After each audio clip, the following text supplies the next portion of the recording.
Hello and welcome to the January 2025 Hay Festival Book Club. We're so pleased to be here. My name is Alex Clark and I have with me Nii Ayikwei Parkes and Nadia Celis, who I will introduce to you properly in a minute. But we are very, very pleased to have you here because this month we are going to be discussing Gabriel García Márquez's 100 Years of Solitude. And so many thanks to the Hay Festival for making this book club possible. Hay, as you know, is a charity year-round. It connects audiences with books and artists. Thank you all for your support and engagement in being here this evening. Now, so good to have you both here. Nii, I'll start with you. You're a writer, an editor. You've won acclaim as a children's author, a poet, a broadcaster, a novelist. Yes. An awful lot going on. You're the winner of multiple international awards, including the ACRAG, Yes. Artists, Critics and Reviewers Association of Ghana. That's a good thing to acronymise. Yes. It's quite long. To their award. Your novel Tale of the Bluebird won France's two major prizes for translated fiction, the Prix Baudelaire and the Prix Laure Bataillon.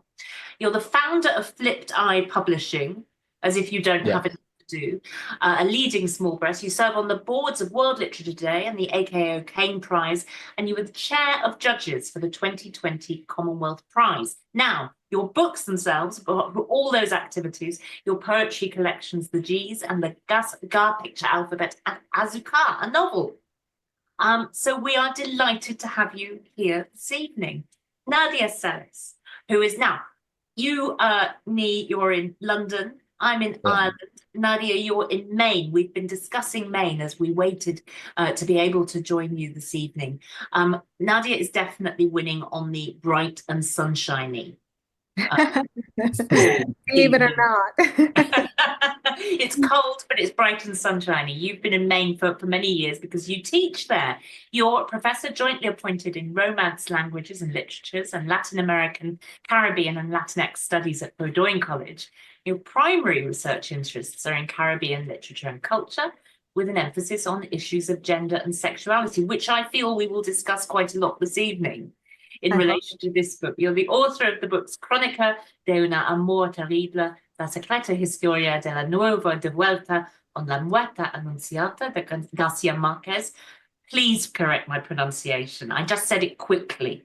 I could also translate it. It's Chronicle of Terrible Love, the secret story of the bride return in the death foretold by García Márquez. So it's the story of the woman who is returned in that sixth novel of García Márquez, Chronicle of the Death Foretold.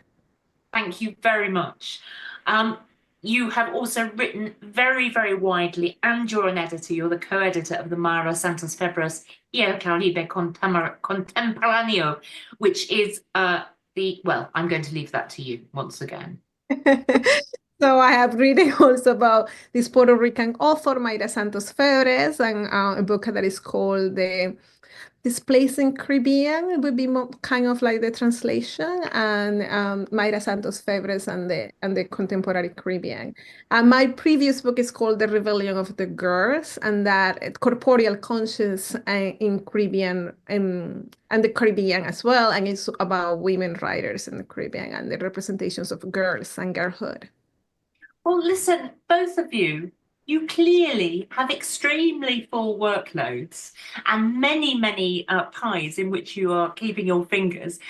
So we are incredibly grateful that you join us here this evening to talk about Gabriel García Márquez's 100 Years of Solitude, a book that was published in 1967, has thus far sold 50 million copies. Now, that was when I looked it up. It's probably more now. It's been translated into every language going, and of course we're just now seeing it on our screens too, in an adaptation that I think García Márquez thought could never happen. He thought that it was an unadaptable book, but now there is a multi-part adaptation that I think is streaming on Netflix.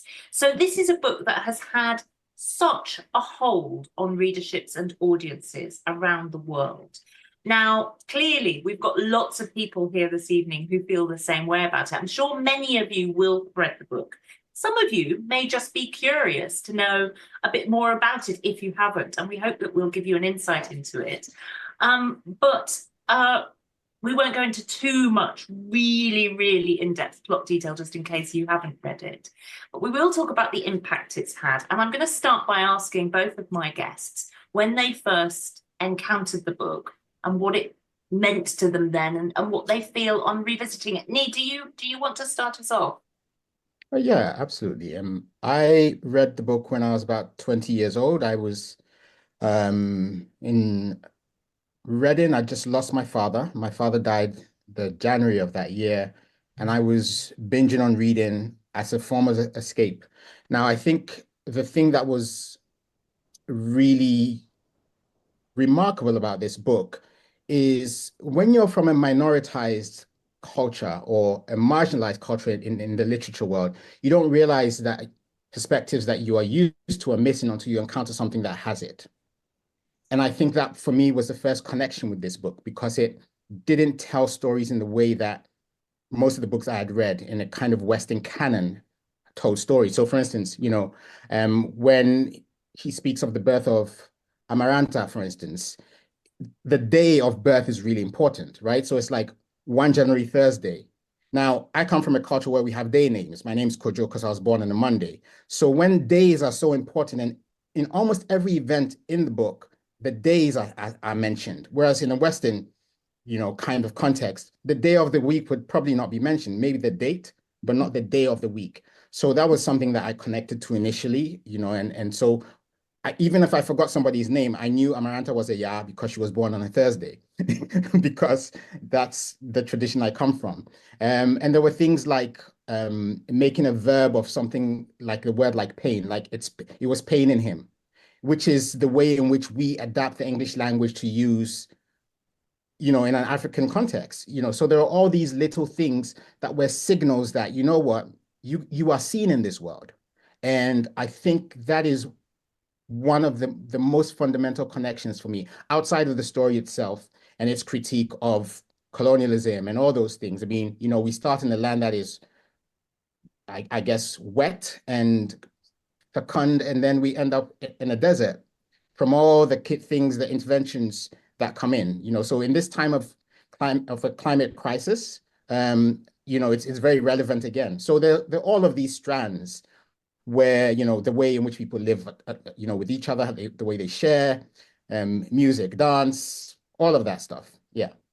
That's so interesting. I mean, so much in what you've said, and I know that we'll unpack it a bit more as we go along. But to think of you again, in a period of loss and grief, finding that connection with a cultural artifact that was not your culture, but felt connected to it enough that you felt that there were connections. So it was different. You were experiencing something, Yeah. you could sort of escape into something different. But I wouldn't even familiarity. say there were elements of difference, but there were lots of elements of connection. And I think this is the other thing for which I credit Gabriel García Márquez, is that, the African presence in Colombia is very much telegraphed in the book. And so, no, it didn't feel different.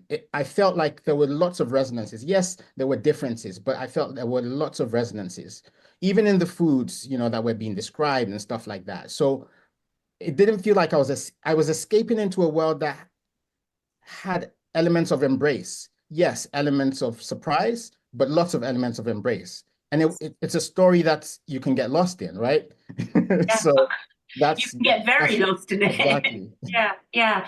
Well, that's really fascinating. Thank you so much. Nadia, tell me about you. When did you first come across the book? Well, I guess my path has been almost like the opposite, in the sense of like I was born in the culture and with Garcia Marquez everywhere around, and almost like a granted presence, almost like a big intellectual father. I grew up in the Colombian Caribbean, and I would say under his shadow, but it was a positive thing. At the time he had already had a significant impact on how even Caribbean culture was seen in Colombia by way of all of this global attention that he had received. I was already born, but very little when he got the Nobel Prize. So I missed the party at the moment, but I kind of had to live under that kind of effect. And as somebody who studied literature also, literary studies, since I was in the Cartagena University in Cartagena and the Indias, where his home was literally 2 blocks away. So he was not only sort of like this metaphorical or like, symbolic presence, he was just like walking around the city and people would tell him, Gabo is here, Gabo is here, because everybody talks about Garcia Marquez as Gabo in Colombia. So I would say I took him for granted. And from the very beginning, I was actually very curious about how the world look through a more feminist perspective. Like I wanted to read women because I was so overwhelmed by these male perspectives, including the one of this like big father of literature that was a very physical presence for me. So when I came to the United States to do my graduate studies, it was when I got the opportunity to discover a little bit what Nii was describing, which is the impact that it had for people around the world. And so for me, it was just like through seeing him in the eyes of other readers when I started to teach his work, it was like rediscovering the importance of this work in a different light. And ironically understanding that I had a lot to say about him because I was both an insider and an outsider, because I was both in love with his work, but also in sort of like love and hate relationship with some of the things that he was doing and some of the aspects of the culture that have been more highlighted in his portrayal of it. So that I had this big instrument that I could use to have very important conversations with so many readers that had loved his work. So I started teaching him. I started writing about him, and in doing that, I have made a few discoveries that led to my second book that is about Crónica de Fortol, as I mentioned before. And in the latest iteration of this sort of like passion relationship, I have created a podcast that is a podcast about 100 years of solitude. It's called 100 Years of Solitude Together, and it goes through a journey around Macondo with the lenses that I have cultivated over this time, which is basically exploring intimate relationships, the way that the characters' relationships to themselves, to their families, to their loved ones, informs this sort of like larger picture about power and violence, the question of love, the question of sexuality. That's kind of like my focus when rereading him, and also accompanying readers. Like as part of the podcast, we also had a reading club, so accompanying readers through the process of taking in this world that is so close to me, and at the same time, I'm looking from both the inside and the outside now. Well, it is very useful to know about your podcast. I'm going to say to our audience tonight, do go and listen to Nadia's podcast. Don't do it now. Stay with us for this hour. Yes, please. Because and it's not only me, it's actually we did it in Spanish and in English, so it's 8 episodes in each language, and it's 21 guests next to me. So it's not it's actually a series of conversations that give you a lot of insider information about the context, for example, about some key themes, and also sort of like land the novel in contemporary times by way of discussing some of the lingering issues that he brings up in the novel. You so much. So, we will get into some detail tonight, but if you want more detail, you must go to Nadia's podcast. Now, just thinking about this idea of what Garcia Marquez created when he created the world of Macondo, and kind of thinking about your point, Nii, that it was a book that felt to you so different from that Western European tradition, that there felt like a kind of realism that it was operating outside of or adjacent to in some kind of way. Let's just talk a little bit about what he created when he created that and what he was doing with it, because it's beyond simple storytelling. The idea, I know, of magic realism, I think it's Salman Rushdie who's always said people forget the realism part of magical realism. So there is a purpose to it. It's not just creating a fairy story, it's also forging a relationship with reality. So tell us a little bit about that from both of your perspectives. I don't know who wants to go first. Your idea of what that style is doing, that form of writing. I mean, I have problems with the description, even though it's become accepted. of magic realism because, so for instance, in West Africa, we grew up with Anansi stories. Anansi is a spider who has a family and exists, and he is like at the center of our stories. We're never told it's magic. It's just a story. It has an allegorical basis, which 100 Years of Solitude shares. So when I say it didn't feel alien to me, I mean, I feel like one of the things that the notion of magical realism does is it takes something that is very effective and it complements it while undermining it. Mm-hmm. I feel that's what that term does, because I mean, when you look at some older European texts, even if you look at Gulliver's Travels, it wasn't called magic realism, right? So why suddenly a book from Colombia, it's magic realism? And I think these are the things that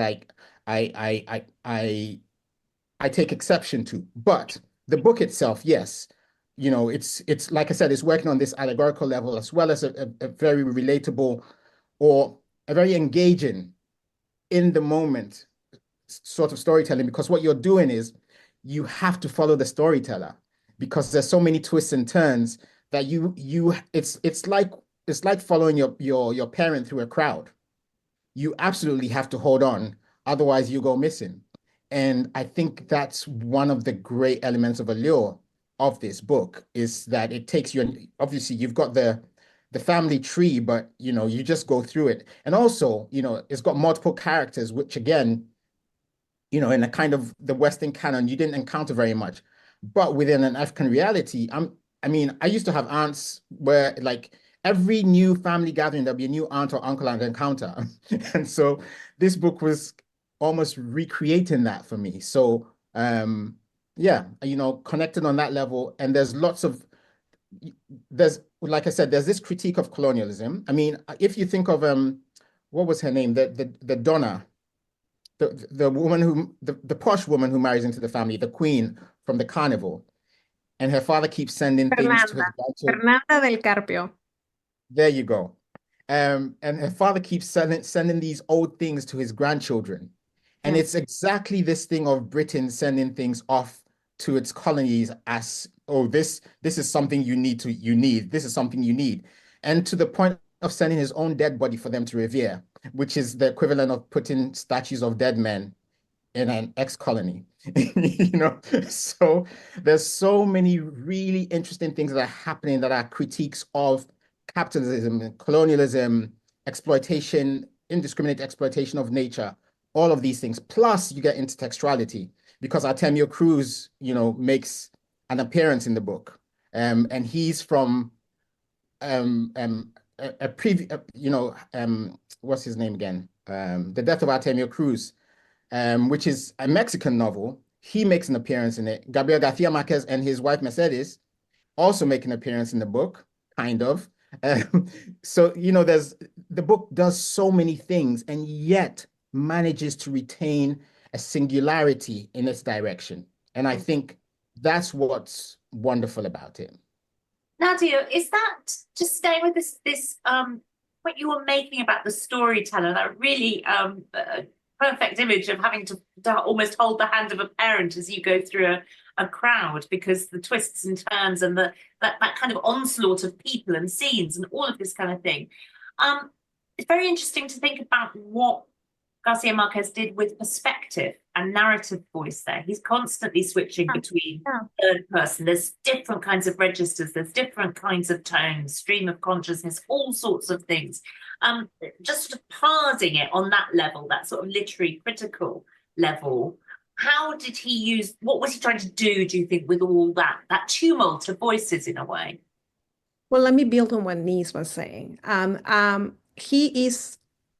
His primary goal is portraying the fusion of rationality with other ways of engaging with the world that is the result of the colonial experience.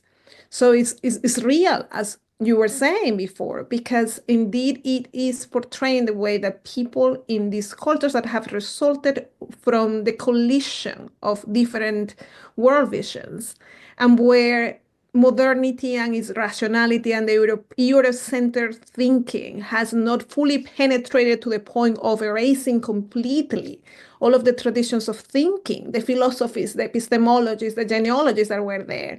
What results is a way of approaching reality where myth and realism come together. So he, among many other Latin American authors and also other post-colonial authors, have been trying for a while to portray that mixture. That, as he somehow hinting, even in his this speech for the reception of the novel, has defined Latin America from the moment that Christopher Columbus landed in this place, imagining this place was the Indies, even when it was something different. So that was an act of projection of the imagination of the Europeans. Nevertheless, it changed the reality of people living in that place forever, you know? So this mixture of fiction, imagination, myth, reality all together is what many other Latin American writers have been trying to render in a sort of like in a language, in an aesthetic form that will be readable by world readers. What he does is using, as you say before, the storytelling, the narrative voice to achieve this in a very unique way. So he takes historical events, because some of the things that he's describing, like the whole arrival of the bananeras or the banana industry into this small town in the middle of nowhere, the rush of people coming from everywhere, and the transformation of the landscape of that small village, that happens. So what he does is that he takes those historical events and he mixes them up with this narration forms very typical of that era. You know, we always of that area. We always think of his grandmother telling the stories in the oral way that is very influenced also by indigenous thinking and by African culture. So he tells that story in that way, but he mixes history, he mixes the world of fable and marvelous things, the world of myth, and some of his own inventions, because it's not like if there are not like, you know, fantastic or purely fictional elements in the novel. He mixes all of that together. The key, what he achieves in a sort of like phenomenal way, is that he creates this narrator that tells all of these events in such a mixture and with such an even tone that you as a reader cannot distinguish which is which. Everything is just part of the same. So when you relate to this story, you do not have the opportunity to question what is real and what is not real, because it's all coming together. You mix that sort of like, and then all of that while he's sort of like siding or identifying with the way in which the Macondians are seeing the world. To the extent that when they see eyes and they are completely like amazed, the narrator is amazed with them. Or when they make this big disaster in the movie theater, because here is this actor that we were crying about just a few days ago, and now he's showing up alive in a different movie. You know, you are seeing the world from their perspective, and you ultimately have to also feel a little bit strange about what you take for granted as completely normal in your own world, because that is so marvelous to them.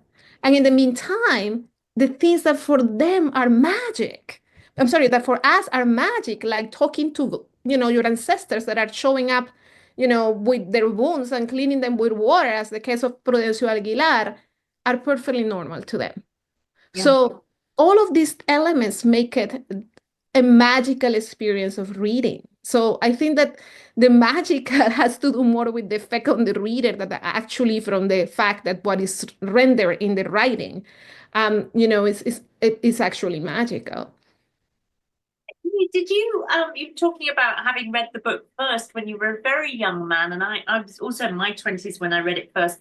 One of the reasons I did was that kind of everybody was, it was that sort of book of the moment. When all those writers started to become widely available and widely discussed. when you went back more recently, as we were going to prepare to talk this evening, did you have some of the feelings that you'd had then? Did it feel like a different kind of book to you, I wonder? I don't think it was hugely different, but I have been studying a lot of African philosophy, more recently. So there are lots of elements of that that I then begin to see in the work. So just as context, I didn't study literature. I studied sciences in university, so reading was just a hobby. So I wasn't reading it in the same way that, lots of literature students were reading it. It was just, that was my way of escaping and finding things. And, I came to literature later on because it was just a hobby. And I used to write as a hobby, and that kind of thing. So I think that my initial engagement with it was very unacademic, and it remains so. And I think there's always a difference when you encounter a book within the context of somebody who's studying literature, and when you just kind of encounter it. So I think the things that I've noticed this time around, so for instance, one of the things that is said very often, and this would have come from Melquiades maybe, that everything is known, right? And the Arcadios, the Aurelianos especially, would always say everything is known, once they start studying the text. And the text in Sanskrit, when he finally translates it, he's literally reading about his own impending death, but he kept saying even before then that everything is known. Now, in Akan philosophy, it is understood that a child is born with knowledge, but they get wisdom with experience. So when the children are born with their eyes open, it resonates exactly with that philosophy. So, whereas in the Western culture, knowledge is something you pay to get. You have to go to school to get knowledge extra. We come from a culture in which we believe the child comes with knowledge. And the only thing that happens with experience is that it's refined into wisdom. And so all of those incidents of these kids being born, their eyes open or holding onto something is like, yeah, they're coming with a knowledge, with a kind of regard in the world, and we have to pay attention to them because they have something to give us. And that was one of the things that really resonated this time around. Whereas before, it was just, oh, interesting, an oddity. Whereas this time I had the context of, oh, there's actually a philosophy for this that resonates with this approach to telling a story. I guess the one of the aspects of that philosophy, one of the things that philosophy tells us is that knowledge, as you say, in the opposing cultural, different culture, sees knowledge as a kind of commodity. Yes. Something that you have to pay to get, or you will get if you are privileged, you will get if you're from a certain place or live your life in a certain way. Whereas here, it is something that is available to everybody from the moment of their birth. And I just kind of kickstarts me into wanting to ask you both, really, Nadia, is this a very it's a very political novel in many ways. Is it a democratic novel, do you think? It wouldn't be quite true to say that every character gets the same sort of turn on the field of play than every other character, would it? There are hierarchies. It's interested in hierarchy. Yes. I think this novel is an X-ray of power. I mean, Garcia Marquez in general, his goal is understanding power and understanding it from the perspective of those subjects that came out of the colonial experience. In that sense, I think it is very effective in portraying precisely the hierarchies that result from the colonial experience. And at the same time, I do believe that he has some blind spots. So I think that primarily he's very concerned with justice, and that his reading of the world is very Marxist in the sense of like, here is the entrance of capitalism in this town, which ironically enters through the intervention of Ursula, not of Jose Arcadio. That's very important because it also signals something that is not always seen in the novel, and is the leadership of Ursula, in my opinion, the real protagonist of the novel, in actually transforming the towns. Because despite the fact that Jose Arcadio has always been the one who wanted to open Macondo to the world, it is her the one who succeeds at doing it. And it is also that what connects the consequences, the evil consequences of that connection to the world, also to her intervention and her coming out of the domestic realm to intervene in society in this particular way. So she brings in capitalism through, and then expand it through her animales de caramelo, the candy animals, the caramel, the little caramels. That's the first industry in town. So, and not only that, but that's the industry that also spreads the forgetfulness plague, la peste del olvido, So through those animals, people are prepared, and by way of literally erasing the traditions that come from their former cultures to then welcome what is going to come after through that same route that Ursula has opened, which is the nation. And the nation comes in the shape of el coronel Moscote, perdón, oh my goodness, I'm blanking now, the Moscote, yes, Moscote, who is the delegate from the nation state. And now the town is forced to enter into this sort of formation of the nation that will bring the political parties, and with the political parties comes the war. And then with this sort of arrangement of power that liberals and conservatives and agreeing upon in order to really divide the political power, not really to redistribute the resources among the people or the sword, then with that, after they just pat on what is okay, who is going to govern, but always them governing the rest of the world, the rest of of the people, always the top, the elites governing them, then comes the imperial invasion again. The second wave, because the first one is referred at the very beginning of the novel. So he has a very Marxist understanding of the cost that is paid by us entering in this modernity project, fueled by the greed brought about by capitalism. The whole town enters in sort of a degeneration, sort of moral degeneration, as the result of them privileging money and the seek of money over the sort of initial distribution, egalitarian distribution that Jose Arcadio Buendía, the first patriarch, had established for the town. So in that sense, I think that he has a deep connection he has a deep sense of justice. And then, we see the massacre, we see the consequences for the workers and all of that. Where does his portrait of power does not go deep enough? On the one hand, the story is told from the perspective of the Criole family, the Criole being the descendants of the Spanish in town.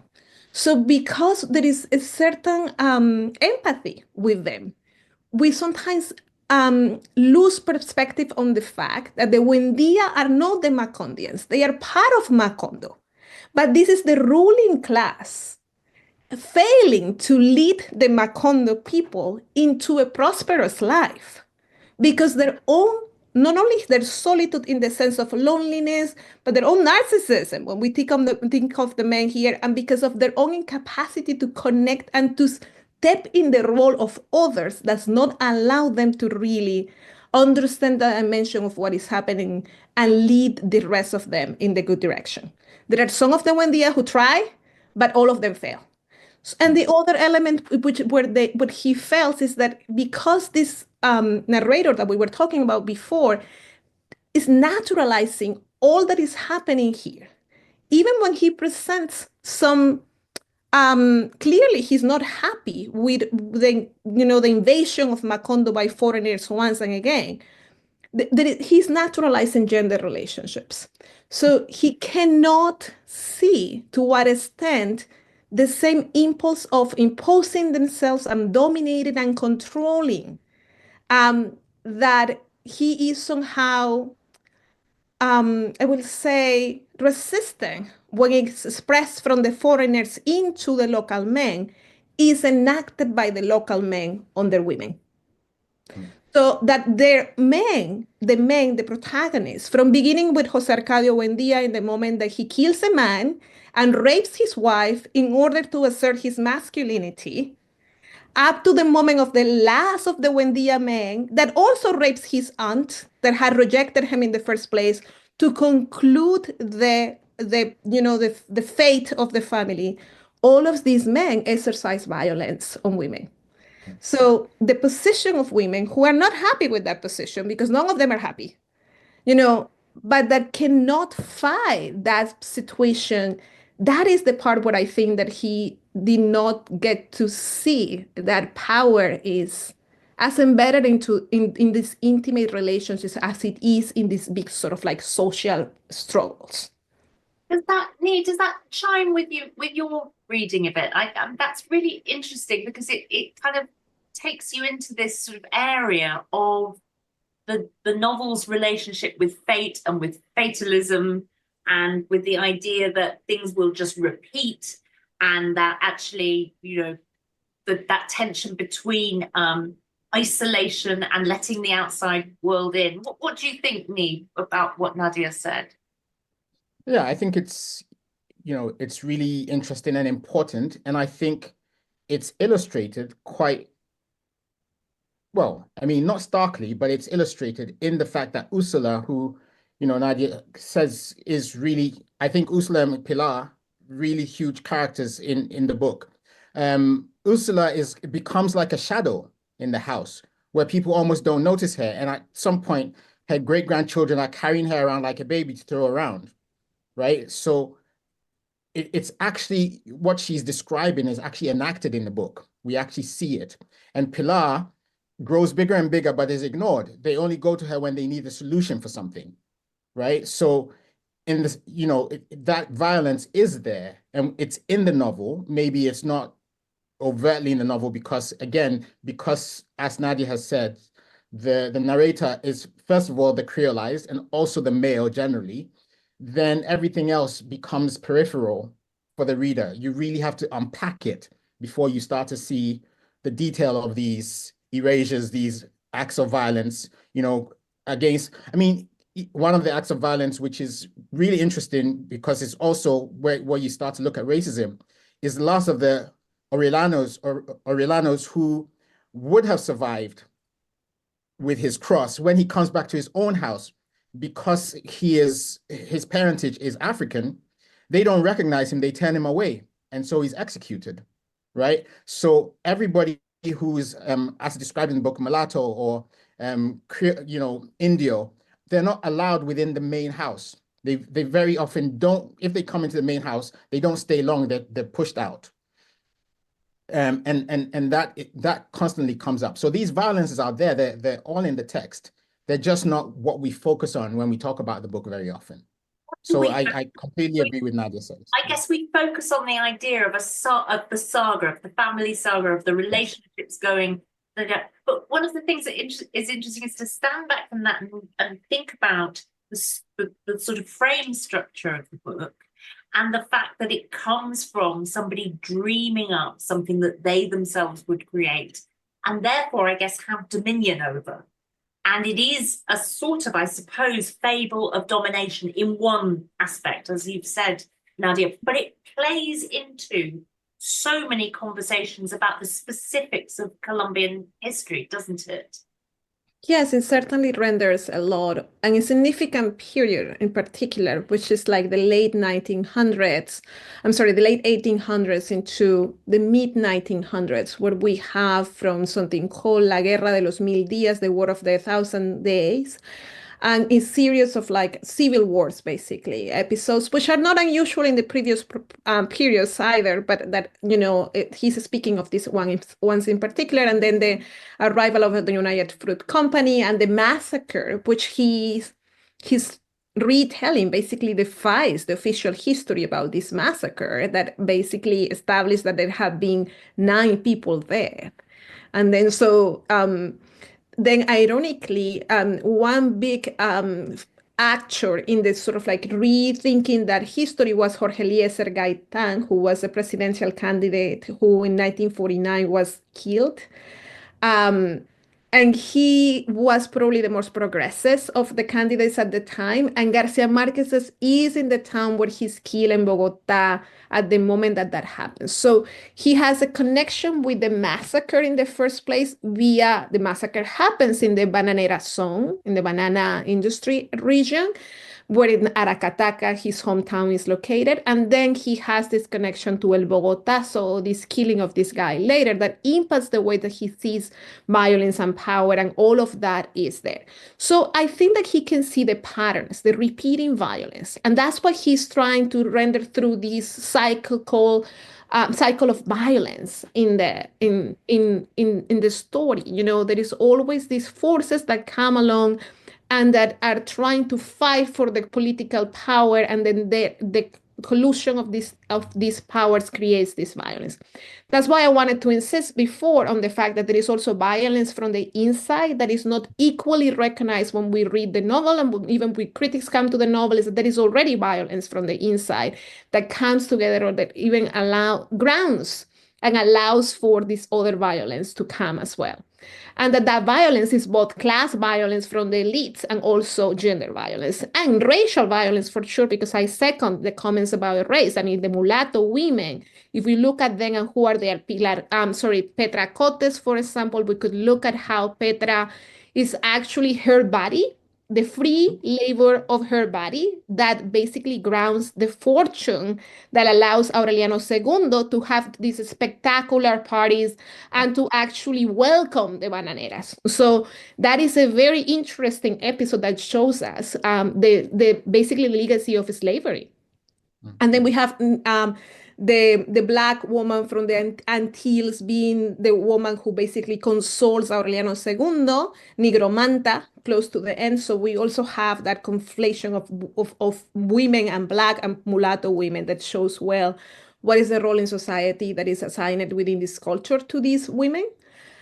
So all of this history is kind of like combining here as you know, as the place from which he's recreating this story, and at the same time is not only the history of Colombia. If we look at the repetition of these things, they speak of the larger question of colonialism.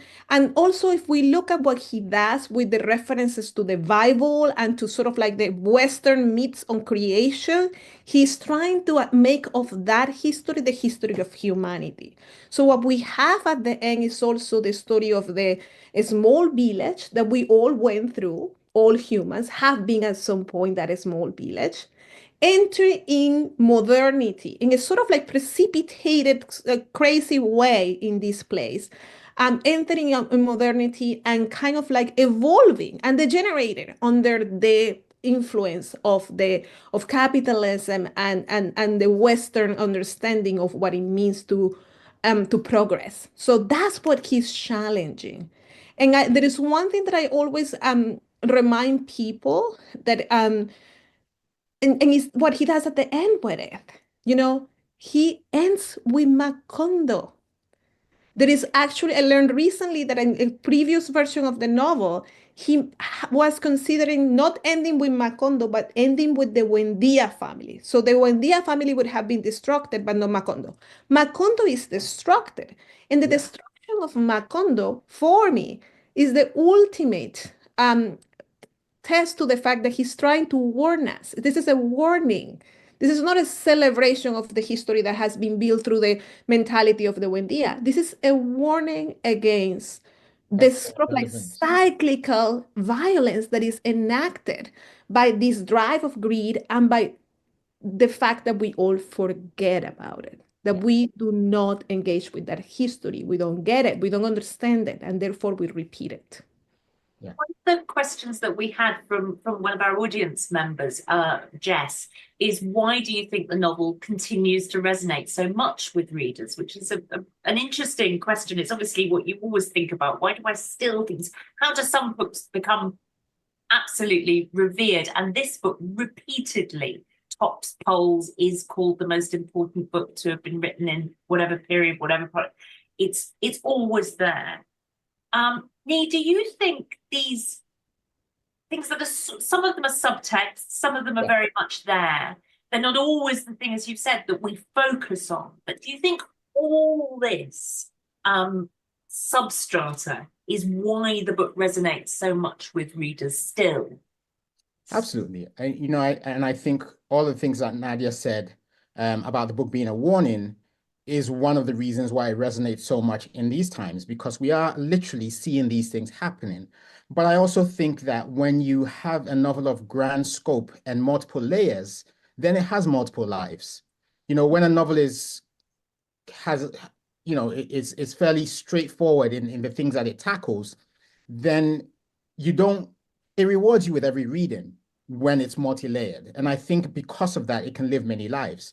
Somebody can say to their child, this is a great book, read it. Their child will read it and come back and say to them, oh, I read it and this is what I thought. And they'll think, I didn't see that. And then they'll read it, so that becomes a conversation piece. And I think the grand scope of it, I don't think it's an accident that he references Fuentes' book, The Death of Artemio Cruz, because that also is a kind of picture of Mexico's history, through kind of colonialism and the civil wars to establish a nation, basically through violence.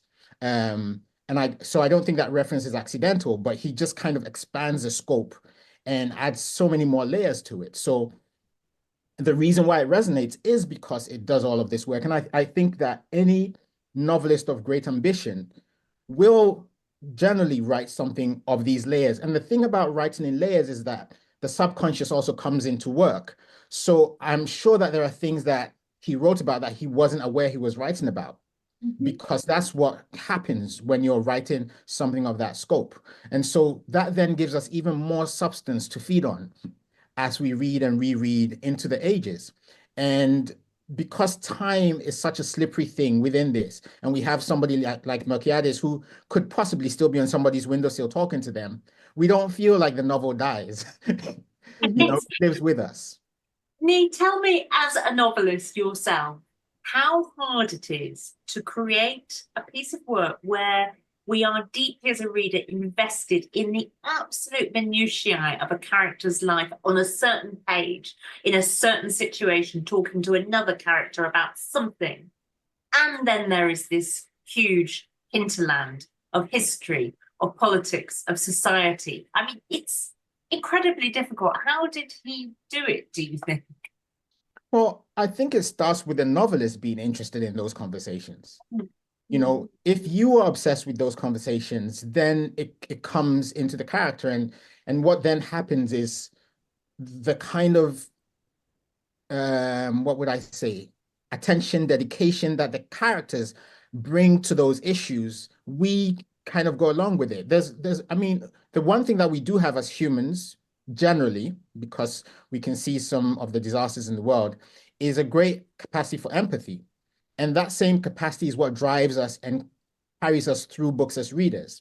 And so, all of these layers, I'm sure he wasn't thinking, if I do this, people are really going to be excited.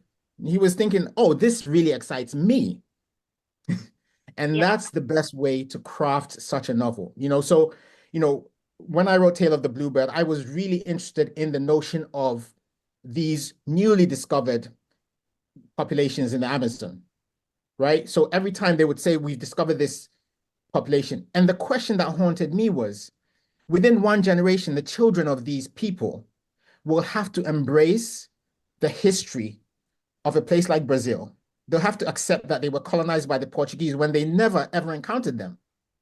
So how do you layer this crazy juxtaposition of you have a history completely separate, but you have to accept all of that in order to become part of a nation state?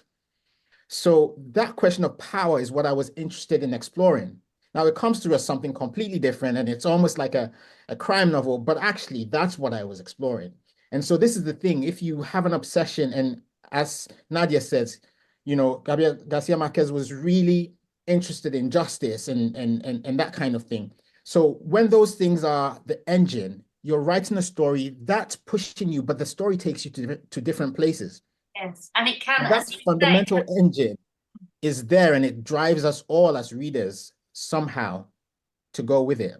And it can then take the form of a crime novel, a family saga, a historical epic.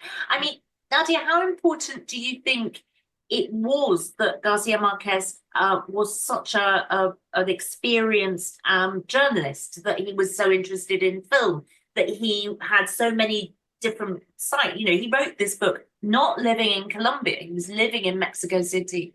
All these different strands came into it, didn't it? He was extremely aware of what he was doing. At the same time, as Nii said, there was no way that he anticipated what was going to happen. Sense of like he had been working in this novel for a long period of time. He had gone through several iterations of the manuscripts. Actually, we explored this question in the final episode of our podcast on how is that he actually thought of that he was writing pretty much at the same time the story that will convert into 100 Years of Solitude, and the one that will become the Autumn of the Patriarch. Because the original colonel was not it was kind of like a passing character, not the member of the family. So it became a family saga later on in the process. And so he was trying for a while before he got all of the elements that he needed to tell the story in a certain way. So the how to tell the story was the difficult aspect of the process. And his interest in all of these media helped a lot in that sense. Clearly, I mean, his trajectory as a journalist is key as well. Like the way that he's able to render the story in such a credible way is marked by the fact that he uses a lot of resources from journalism. Like this thing of like the day of the week, the data, the way that he, incorporates data in the story. Like he tells you the date, he tells you the day of the week and the date of in the year. Like he is just like giving you so much like little details, almost like the typical story that will tell you the what, where, how, etc. He will give you those cues that are very coming from the journalistic and the journalistic language. He will also use a lot of the elements that are coming from cinema. He had by then written several scripts, by the way, and some of his movies have been actually converted into real films in Mexico in particular, where he was working in cinema for a while. There is another curious thing. He actually had work also for magazines, and for magazines that were popular magazines whose primary audience were women, like house women, amas de casa. I don't know how to say that. Like wives, basically. So some of the things that somehow shaped his language were very in tune with audiences that were coming from very different contexts, and he was thinking of all of them while at the same time speaking of his obsessions, as Nii said before. And I will say that in addition to the obsession with power, there is the obsession with love. And in that one just emerges here as a force that that actually is defeated. I think that there is a huge tension in the novel between love and its capacity to create connections, and this thing that is called solitude, that is both a political thing, but is also a human. It's the tension of this, men who cannot connect fully to the other because the desire of controlling is so huge. That's my own, rereading. Like when I reread the novel, I just started to see all the ways in which what we were seeing was almost like a manual of patriarchy. And then so, you see this tension between love and power, and this connection and solitude. And you see that defeat at the end. Later on, he goes into this big novel, The Autumn of the Patriarch, that is all about power, but you again see the question of love and sexuality and everything. And then he goes into his period of love novels. I personally think that he never leaves the question of power, that he just decides that he's going to try from a different angle. And that angle is going to be more of like the intimate relationships. But all of this, I would say that those are his two anchors, his two obsessions. He's obsessed with power and he's obsessed with love. Thank you both so much. That was fascinating. Listen, we've got a few minutes to answer some audience questions. I'd mentioned one of them already, but I'm going to just get through as many as I can. one goes to that, we've been talking about cinema and the idea of narrative too. Virginia asks that 100 Years of Solitude, she says, has been transformed into plays and films. And as we know, there's one on right now. Which have been the most successful in your opinion, either of you, if you've seen any adaptation? I haven't seen any of them, so I can't comment. Thank you, Nadia. I would say I've been asked before. I was asking the first day I had to actually watch the whole Netflix series within the first 8 hours that it was out in the world because I was giving an interview for the BBC. So I will tell you that I'm not a fan, but I think it's worth to watch it. And I'm going to say two particular reasons for it. The first of them is that I think it really helps with the confusion with names.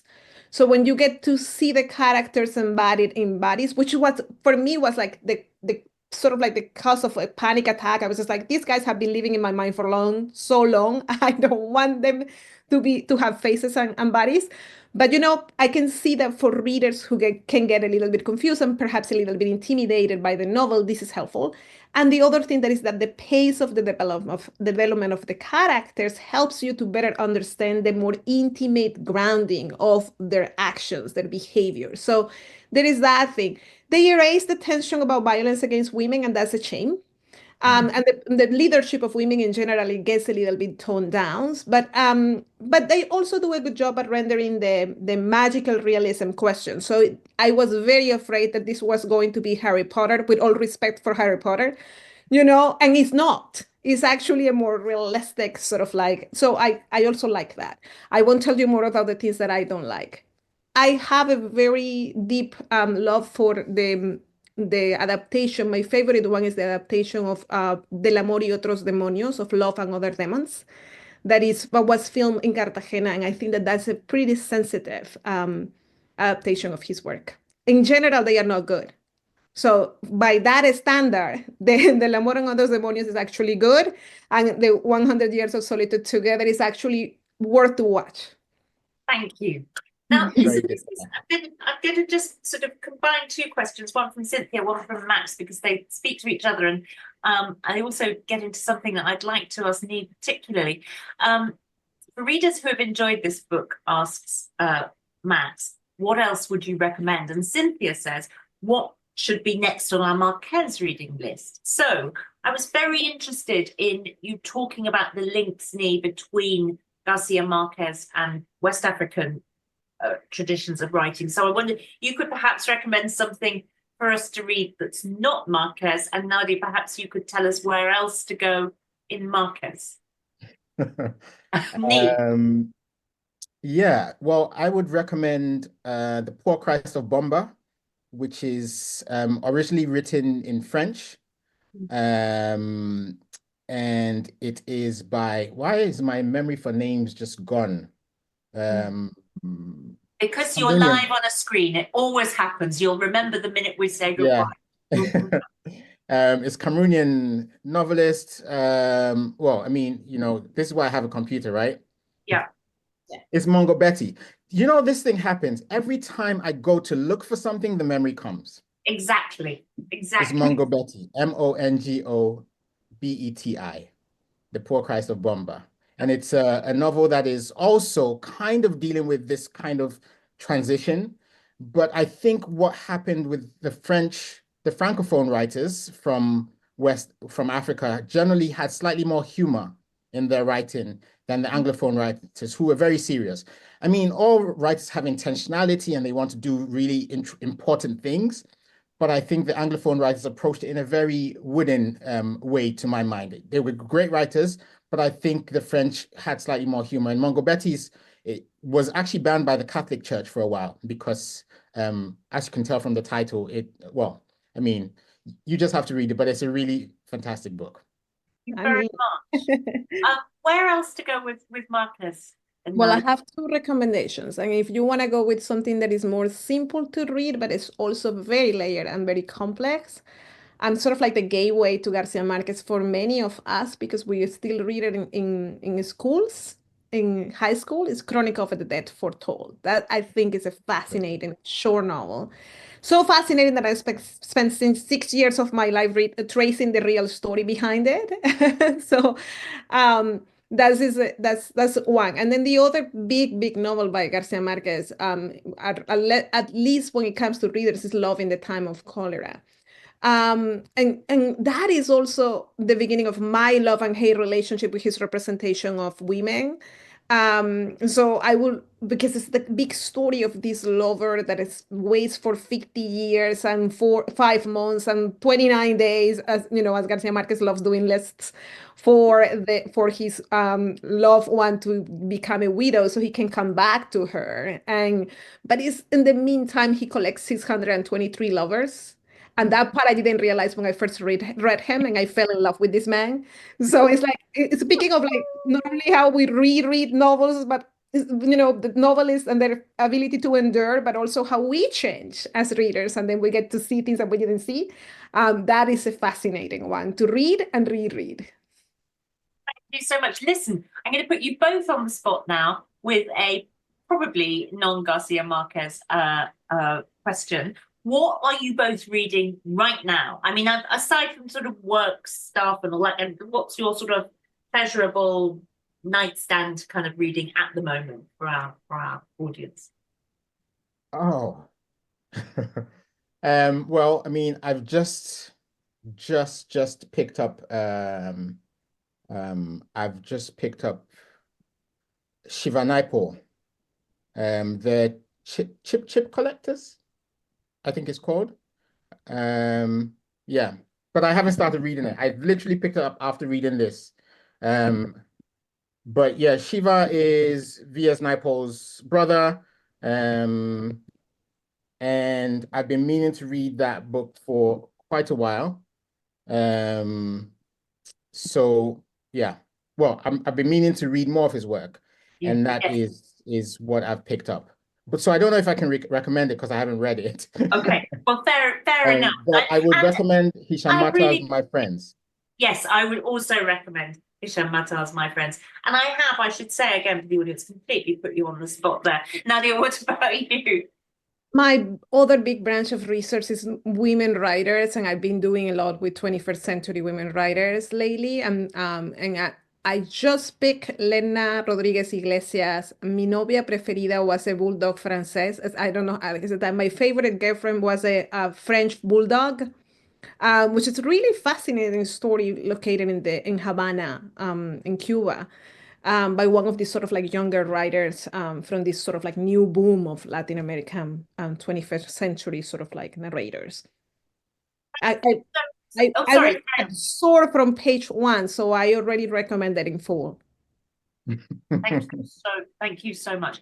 Listen, you've both been so wide-ranging and thoughtful and brilliant, but also so fun. You're laughing all the way through. Both of you have been so cheerful and fun on this damp, well, perhaps not in May, but here, extremely damp and grey January evening. So I have enormous thanks for you. Thank you so much. Listen, to our audience, thank you for joining us. Next month on the book club, it will be the Ta-Nehisi Coates' book Between the World and Me.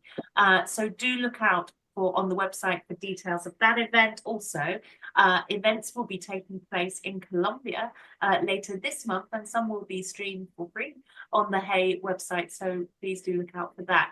But my immense thanks to you both, Nii Ayikwei Parkes and Nadia Celis. Thank you so much and good evening. A pleasure. You're welcome, and very nice to meet you. Lovely to meet you, Nadia. Thanks. Take care.